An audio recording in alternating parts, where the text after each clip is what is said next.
Bonjour à tous, c'est Baïsé. Je suis très contente de vous retrouver pour mon premier tuto maquillage. Alors pour ce premier tuto make-up, j'ai décidé donc de faire un look basé sur des tons cuivre avec un mélange de bleu nuit parce que je trouve que ces couleurs se marient très bien, particulièrement sur les peaux noires. MDR, ça c'est moi il y a 9 ans, c'était en mai 2015. Comme tu peux le voir, j'étais pas du tout à l'aise. C'était ma première vidéo. Je parlais, non mais comme une présentatrice télé, laisse tomber quoi. Alors si je te montre cette vidéo aujourd'hui, c'est parce que j'ai envie de te montrer que c'est aussi possible pour toi. J'ai pas toujours été une flèche en make-up. J'ai commencé comme toi. Je savais pas trop ce que je faisais. D'ailleurs, on va le voir ensemble. Tu vas voir la manière dont je me maquillais. C'était du à peu près et pour moi c'était stylé.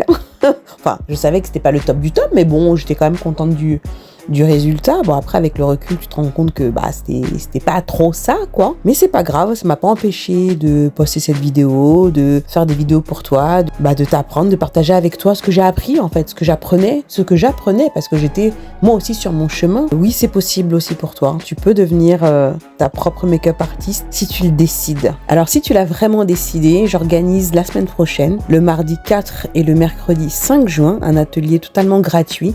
Comment devenir ta propre make-up artiste en 4 étapes clés.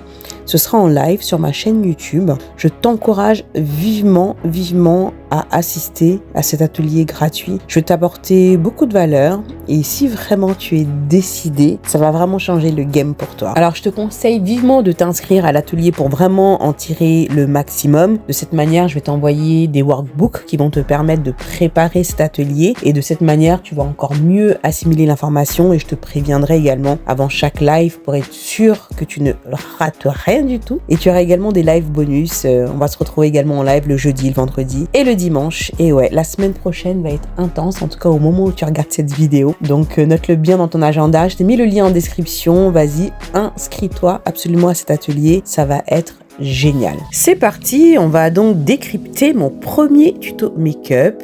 Et comme les débriefs make-up que je fais dans la Black Beauty Academy. Et je vais dire ce qui ne va pas en fait.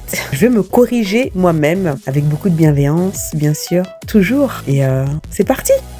Alors là, je commence par préparer ma peau. Donc, je mets cette base lissante de chez Makeup Forever. Alors moi, j'ai plutôt la peau sèche et je ne devrais pas mettre une base lissante puisque la base lissante est plutôt conseillée pour les personnes qui ont des pores apparents pour pouvoir justement lisser la surface de la peau et avoir un effet un petit peu plus lissé lorsque tu vas mettre ton fond de teint. Or moi, c'est pas ma problématique. Moi, j'ai plutôt donc la peau sèche. J'ai tendance à avoir des plaques ou du moins j'avais tendance à avoir des plaques surtout tout au début où j'ai commencé à me maquiller. Plus maintenant. J'aurais plutôt dû utiliser une base hydratante pour pouvoir bien nourrir ma peau. Bon, je fais mon teint rapidement. On y reviendra tout à l'heure. Ensuite, je fais mes sourcils. Alors, aujourd'hui, je ferai pas ça comme ça. Je ferai d'abord mes sourcils et ensuite, je ferai mon teint. Bon, après, encore une fois, il n'y a pas de règle. Si tu as envie de commencer par ton teint, tu commences par ton teint. Après, quand tu vas vraiment commencer à te maquiller, après, chacune a sa routine qui lui correspond. En ce qui me concerne, je préfère faire d'abord mes sourcils pour être sûr qu'il n'y ait pas du tout de produit sur mes sourcils pour que je puisse bien les travailler comme j'en ai envie. Puis bon, le teint, c'est vraiment quelque chose que j'aime bien faire par la suite. Et j'ai pas ensuite envie de venir déranger mon teint en faisant mes sourcils. Donc ça, c'est un ordre que je préfère, voilà, personnellement. Bon, mes sourcils, alors quand je vois la manière dont mes sourcils sont dessinés, alors à l'époque je les épilais et tout, j'étais à fond dans l'épilation des sourcils, alors je sais pas pour toi, mais c'est vrai que maintenant je n'épile plus du tout mes sourcils, tandis qu'à l'époque je les épilais à fond. Alors déjà là, la manière dont mes sourcils sont épilés, ils sont pas forcément homogènes déjà à la base.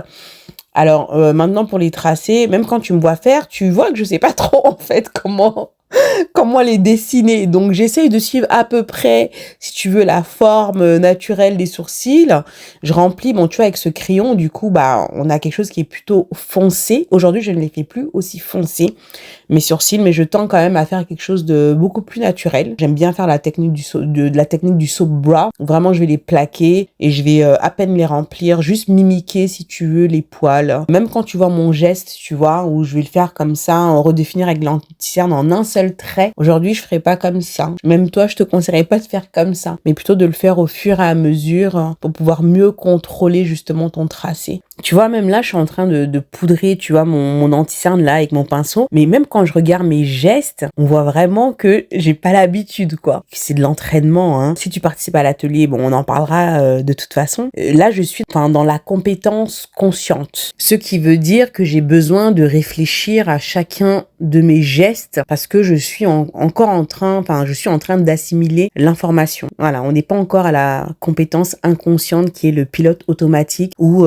tu fais tes lacets sans y réfléchir, ou je te demande comment tu t'appelles. Voilà, je m'appelle Baïssé, j'ai pas besoin d'y réfléchir. Tu vois. Alors attention, là je vais mettre mon fard. Alors regarde la manière dont je me concentre avant de venir poser mon fard. Tellement, je sais pas ce que je suis en train de faire en fait. Je sais qu'il faut faire un V, c'est ce que j'explique d'ailleurs dans ma voice-over, et je fais le truc à peu près. Je connaissais pas, si tu veux, les différentes couleurs, la teinte d'intensité, médium, la couleur de transition. J'essayais comme ça de reproduire à peu près ce que je voyais, mais sans avoir conscience ou la connaissance en fait de comment construire un dégradé. Donc c'était vraiment de l'à peu près. Et tu vois, la manière dont je suis en train de mettre la couleur, ça reste timide, et en plus j'utilise pas le pinceau approprié parce que bon, là on est plutôt sur un pinceau fluffy qui est plutôt fait pour estomper, et moi je le mets pour pouvoir justement poser la couleur, mais en même temps je l'estompe, donc du coup la couleur elle est pas trop intense, donc voilà, on n'ose pas. C'est vrai qu'au départ quand on commence, on n'ose pas y aller franco avec les couleurs, parce qu'on sait pas trop ce qu'on fait, donc on n'a pas non plus trop envie de déconner, quoi. Donc on y va doucement. Bon, là j'estompe parce que je sais qu'il faut estomper, que c'est important. Alors ce fard mat là que je vais mettre au niveau de mon arcade,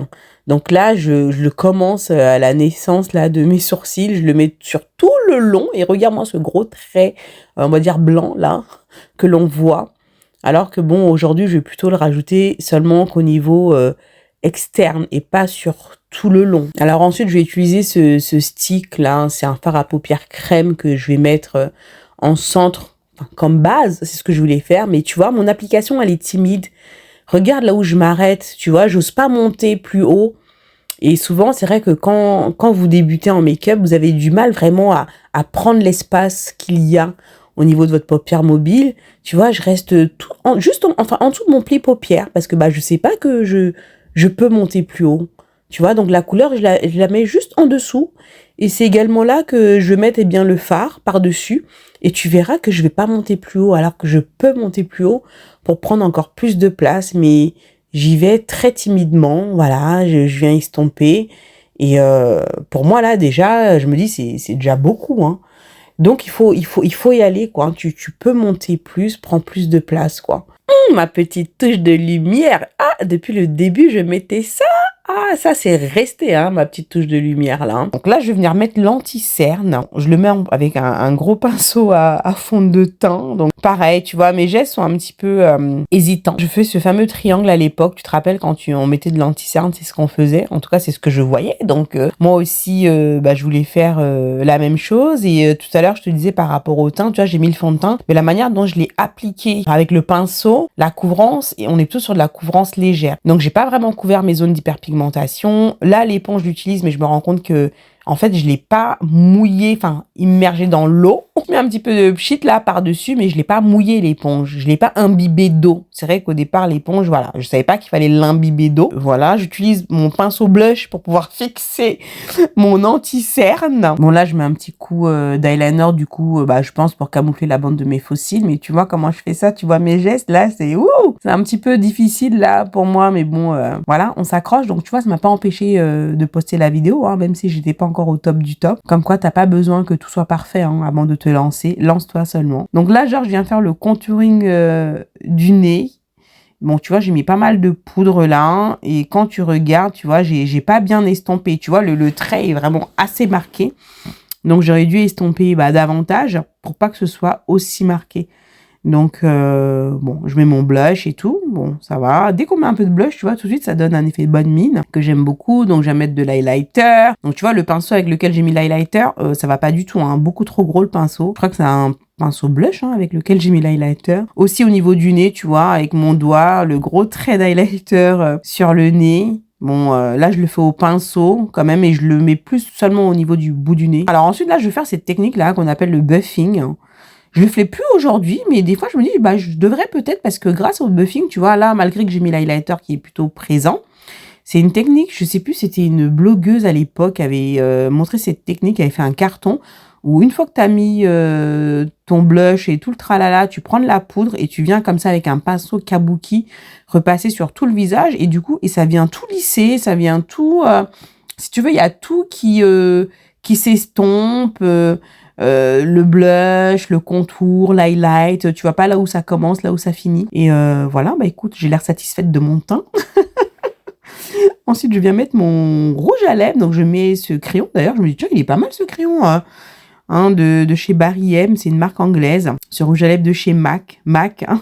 Ça, c'était vraiment... Enfin, voilà, MAC, j'étais à fond dedans à l'époque. On vient faire un petit ombré. Bon, tu vois, là, le contour, je l'aurais préféré plus foncé. Plus, comme le Night Mauve. La couleur est pas mal, mais ouais, j'aurais préféré un petit peu plus foncé. Et ensuite, je viens mettre du gloss par-dessus. Donc, bon, l'ombré, il aurait pu être un petit peu mieux estompé. Ça passe. Le gloss, là, enfin, les lèvres glossées, je trouve que ça passe. Donc, voilà le résultat. Donc, bon, moi, ce qui me choque le plus, c'est mes sourcils, quand même. Mes sourcils, le reste, je me dis, bon, ça va, je me suis quand même pas mal tirée. Et juste pour te dire, officiellement, c'est pas le premier tuto que j'ai filmé. J'en avais filmé un autre, mais qui n'est jamais sorti. Je sais plus pourquoi d'ailleurs, j'avais merdé sur je sais plus quoi. Aujourd'hui, quand je vois comment je me maquille, quand je regarde mes photos et que je compare avec cette vidéo-là, je me dis waouh, que de chemin parcouru quand même. Parfois, on s'en rend pas compte. Si moi, j'ai pu le faire, il n'y a pas de raison que toi aussi, tu n'y arrives pas. Pas de raison, il faut que tu aies un désir brûlant. Ce désir brûlant, je l'avais. C'est vraiment déterminé. En tout cas, j'espère que cette vidéo t'aura inspiré à te dire que, eh bien, il y a un début à tout. Et je trouve que ça, c'est pas le pire make-up que j'ai pu faire. Parce que même après ça, j'ai fait d'autres make-up qui n'étaient pas terribles du tout. Mais c'est pas grave, on s'en fout. On est là pour apprendre.